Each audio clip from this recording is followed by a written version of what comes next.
The Little Mermaid, adapted by Meg Mom, illustrated by Suvita Mistry. The Little Mermaid lived deep in the sea with her father, the Sea King, her grandmother, and her 5 sisters. She was the prettiest little mermaid in the entire ocean, but she longed for something more. All her life, the Little Mermaid had heard stories of the surface where people breathed air and walked on legs. She could not wait until she too could go to the surface to see the wonders that awaited her there. When the Little Mermaid was finally old enough, she was sent to the surface. She could not believe what she saw there. There was a ship filled with sailors celebrating the birthday of a young prince who was on board with them. The moment the Little Mermaid laid eyes on the prince, she was in love.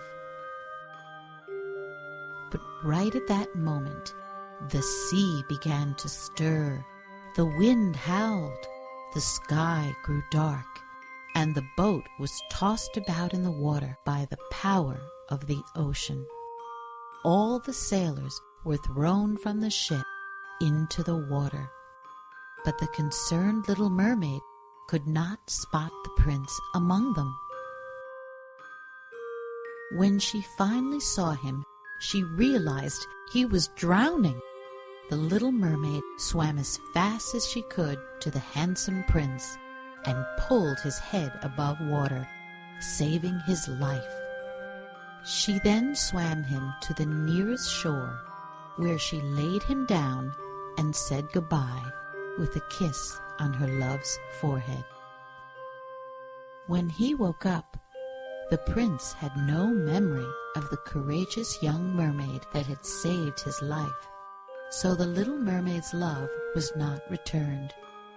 This made her very sad for a long time, until she could stand it no longer and decided to go see the Sea Witch, who was a very scary, evil sorceress. The Sea Witch already knew the Little Mermaid's problem. "I will use my magic to give you human legs instead of a tail. They will cause you great pain, but you'll be the most beautiful girl in the world." The Little Mermaid nodded in agreement. The Sea Witch then warned her, "However, you must know that once you become a human, you can never be a mermaid again, meaning you will never be able to return to the ocean to see your family and home." "I understand," said the Little Mermaid.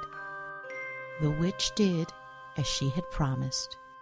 However, in exchange, she took the voice of the Little Mermaid, so she couldn't talk or sing any more. The Little Mermaid awoke on the shore and found that the handsome prince was at her side. The prince took the Little Mermaid back to the castle and had her dressed in beautiful clothes. But every step towards the castle felt like stepping on knives to the mermaid. The prince and the Little Mermaid became best friends, even though she could not talk. They spent all their time together and went on many adventures. One day, the king and queen decided it was time for their son to get married and sent him to meet a princess in a neighboring kingdom. The prince confessed to the Little Mermaid that he was not happy to meet the princess because he was already in love with someone else.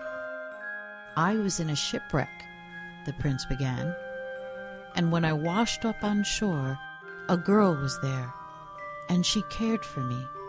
She is the one I love. But sadly, I never found out who she was." This made the little mermaid sad, because she knew she was the one who had saved him. But the prince continued on. "You remind me very much of this girl, and this has caused me to love you. I would rather marry you than the princess I'm going to meet." The little mermaid was very excited about this, and she wished to exclaim her joy to the prince, but was unable to because of the witch's spell. The prince still had to go meet the princess to please his parents. When he met her, he discovered she was the girl he was in love with from the shore. Wedding plans were made immediately, much to the dismay of the little mermaid. The little mermaid now knew that the prince had not fallen in love with her. He only said that because she had reminded him of his true love.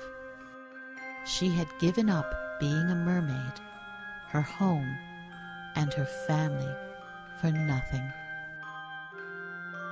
On the day of the wedding, the little mermaid sat on the shore, and her family came to visit her. Her father, grandmother, and sisters floated at the surface and said their goodbyes to their dear little mermaid. They knew that when the prince married someone else, the little mermaid could no longer be human. But as the sea witch had warned her, she couldn't be a mermaid either. As the wedding began, the little mermaid's heart was broken, and her spirit floated down to the surface of the water. Because the little mermaid had suffered so greatly for love, she did not become the sea foam that is quickly washed away. The broken-hearted little mermaid was turned into the spirit of the wind. She was now able to fly around the whole world, delivering cool ocean breezes on warm days and exploring just like she had always wished to do.